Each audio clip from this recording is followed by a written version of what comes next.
It was found outside a school tennis court, a metal object standing about 3 feet tall. It does not appear particularly old, but it has already started to show signs of rust, suggesting it has been exposed to the elements for a little while. Any ideas what this thing might be? This is a cooler stand designed specifically to hold water coolers for tennis players. During matches or practice, these stands keep large water coolers elevated and stable near the courts, making it easy for players to quickly grab a drink without interrupting their game. The height and sturdy build ensure the spigots are accessible while preventing spills. It was found attached to the exterior wall of an old house, a solid piece marked with Metzer Bros. Just above it, several metal rings are set into the wall, spaced vertically as if they once guided wires or cables. Any idea what this could have been used for? This is a crank block for an old manual awning system. You'd insert a crank handle into the front slot and turn it, which would rotate the square peg on top. That peg connected to a rod running up to the awning where additional gears would convert the motion into the rolling or unrolling of the fabric. Before motorized systems became common, this was how people extended or retracted awnings, by hand, using a simple but effective mechanical linkage. It was durable, low maintenance, and gave homeowners or shopkeepers quick control over sun and shade. It was found in an old house in Denmark, an unusual knob device built into the front door. The house itself is old but has been renovated recently, and this particular fixture seems to have stayed through the updates. On the outside there is a single turning knob or wheel which was easy to remove and revealed only a screw, no keyhole, no electronics. On the inside the device is larger, almost like a small chamber that might have once held something. 2 wheels on the interior can be turned freely. Around the outer face are numbers laid out like a clock, but in reverse, moving counterclockwise. The design is sturdy and strange, with no clear manufacturer or markings that lead to answers. Any idea what this strange door fixture could be? This is a primitive door alarm switch, simple, mechanical, and surprisingly effective for its time. The switch had one off position and multiple on positions. 2 wires connected it to a basic power source and a noise-making device, usually a buzzer or bell. It was typically installed on the hinge side of a door, where the wires had just enough slack to move as the door opened or closed. Here's how it worked. If the switch was set to on and someone opened the door, the circuit would complete and the alarm would sound instantly. You could set or disarm it from either side of the door, helpful for security and privacy. These were often homemade or built into older home security systems, especially before modern motion detectors and digital sensors. If the house has since been renovated, any original contact points in the door jamb were probably covered up or removed, making them harder to spot now. It was found to the left of the kitchen sink, a narrow box made of wood and hard plastic, standing about 12 inches tall and 4 inches across. The house was originally built in the 1930s, with major renovations done in the 1970s, so the box could date to either period. Inside on the bottom are 2 pieces of Velcro, suggesting something was once meant to attach there. It is positioned conveniently for kitchen use, and the best guess so far is that it might have held soap, towels, or some kind of cleaning supply. Any idea what this box was actually used for? This is a Dixie cup dispenser, the kind that was often made in high school shop class. The dispenser would hold a stack of small paper cups, usually for water or mouthwash, and release them one at a time from the bottom. You'd mount it on a wall near a sink or water cooler, and it was especially common in schools, workshops, and even some homes. Back in the mid-1900s, it was totally normal to see paper cups and even full Dixie cup dispensers in home bathrooms. People used them for mouthwash, rinsing after brushing, or just taking a sip of water at night. These cup dispensers were even considered a touch of modern convenience, but by the early 2000s things started to change.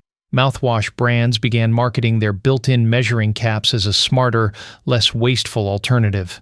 Ads highlighted how disposable bathroom cups created unnecessary trash, and suddenly, those once practical dispensers started looking outdated. Now, it'd be surprising to see a Dixie cup dispenser in a bathroom at all. A common sight just a few decades ago quietly faded into obscurity, pushed aside by a plastic cap and a new message about waste. Whether your kids are early American, traditional, or even contemporary, they'll all love to help themselves to Dixie cups from the Dixie cup dispenser made of durable, high-impact polystyrene. And the new deluxe Dixie cup dispenser is transparent. It has no color of its own, which means it's beautifully at home in any setting and any color scheme. Early American, traditional, or contemporary. With a Dixie cup dispenser, you'll have fewer glasses to wash, no risk to your good crystal, more time to do things you really want to do.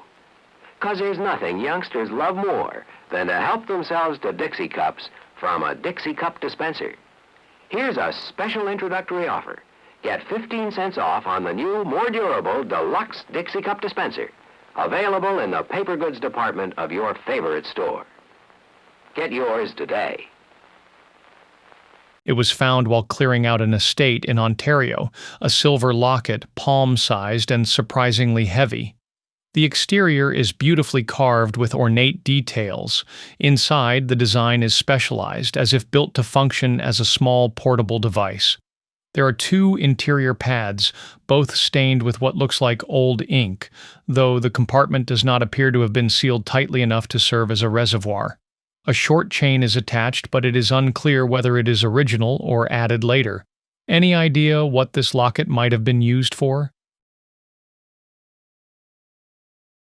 This is a dance purse, also known as a dance compact or nécessaire, a small, elegant accessory designed for women to wear on the wrist while dancing. Popular in the late Victorian and Edwardian eras, these tiny purses were all about function wrapped in fashion. The smooth, shield-shaped area on the front was meant for a monogram, adding a personal touch. Inside, there was just enough space for a few essentials: some coins for cab fare, a compartment behind a little door for face powder, and even a slot for calling cards, social currency at the time. It allowed women to carry what they needed without having to step away from the party or weigh down their evening gowns. Worn like jewelry, these purses blended seamlessly into formal attire while serving a practical purpose. It was spotted near the foot area of the passenger side in a 1969 Chevrolet Impala, an old pair of levers set low just above the floor. They are built directly into the paneling and look like they were meant to be operated by hand. There is a vent nearby. Any idea what these levers were used for? This is a set of fresh air vent controls for a 1969 Chevrolet Impala. Specifically, the levers used to operate the louvers in the vehicle's ventilation system. Before modern automatic climate control, cars like the 1969 Impala relied on manual systems to bring in outside air. These levers, often located near the driver's footwell or on the dash, would open and close metal louvers that covered the fresh air vents. Sliding the lever would physically move the louver, allowing cool air from outside to flow into the cabin without needing to use the fan or air conditioning. It was spotted in an antique store in southeastern Michigan, a wooden box roughly 1 foot by 1 foot by 1 foot in size. On the back, there was a spool holding some yellow wire or cord, and on the side, a hand crank was mounted. Inside, behind the wooden panels, there appeared to be a bell or chime mechanism built into the system. The whole thing felt solid and purposeful, but there were no markings to explain what it was used for. Any idea what this old device might have been? This is the box for a vintage automatic trolling downrigger. Inside this box would have been a heavy-duty reel mechanism designed to lower and maintain fishing lines at precise depths, which is essential for targeting certain fish species in lakes or oceans. Automatic trolling downriggers often feature gears and cranks to control the line smoothly, allowing anglers to cover more water effectively. When Victrola record players were supplanted by modern record players, clever people repurposed the Victrola internals to make a trolling motor. The mechanism could handle very long lines, longer than a rod reel could hold, and then reel in the line slowly for trolling. They were usually used on large, deep lakes for lake trout. I think I recall seeing an old 50s Popular Mechanics article on how to make one. It was found in a thrift store. An antique wooden bench weighing about 80 pounds. The bench features a carved-out bowl area and a handle attached with hardware that matches the metal banding wrapped around the wood. The purpose of the carved bowl and the added handle is unclear. It might have been reclaimed from another object, or perhaps it served as an ashtray or something similar, but no one seems certain. Any idea what this bench was made for? This is an antique nautical ship hatch or port door that has been repurposed into a table. Originally, this heavy wooden and metal piece served as a hatch cover or port door on a ship, designed to seal openings on the deck or sides against water and weather. Its sturdy construction with metal reinforcements and hinges was built to withstand harsh sea conditions. Over time, pieces like this have found new life as furniture, especially among enthusiasts of maritime history and nautical decor. Converted into a table, the hatch door brings a rugged, authentic maritime feel to a room, complete with weathered wood, metal fittings, and a story that spans the oceans. It was found at an antique store, a green circular tool covered with spikes. On top, there is a smaller circle that hinges upward when the handle is pressed down. At first glance, it looks like it could be some kind of can opener, but none of the known can openers match this design. Any ideas what this tool might have been used for? This is a castration tool, specifically designed to apply a tight rubber band around the base of the scrotum in livestock. The device stretches a strong, thick rubber band and allows it to be placed over the scrotum just above the testicles. Once released, the band contracts, cutting off blood flow. Over time, typically a few weeks, the tissue dies and naturally detaches. This method, called elastration, is commonly used on young animals like calves, lambs, and goats. It's a quick and relatively bloodless procedure, often used in farm settings for herd management. It may look like an odd clamp or prong tool at first glance, but it plays a very specific and practical role in animal husbandry. It was found in a garage, an antique press-looking device made mostly of cast iron.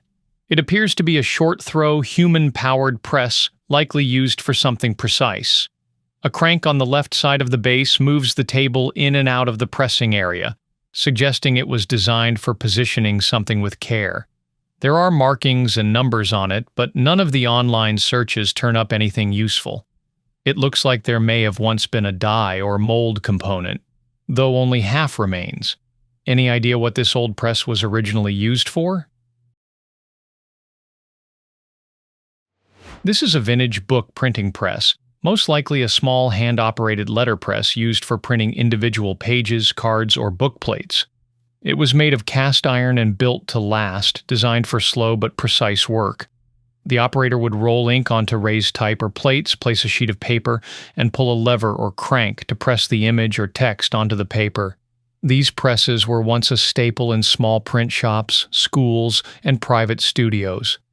Before digital printing, this was how short-run materials like pamphlets, invitations, or book pages were made. It was found in Michigan and once belonged to an older gentleman, an antique wooden table that had been repurposed as a sofa back for years.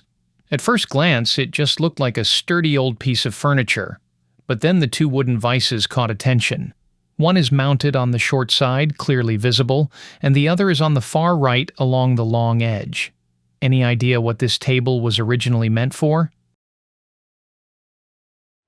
This is an antique Carpenters tool bench built in the rouleau style, a classic French design dating back to the 1700s and still admired by woodworkers today.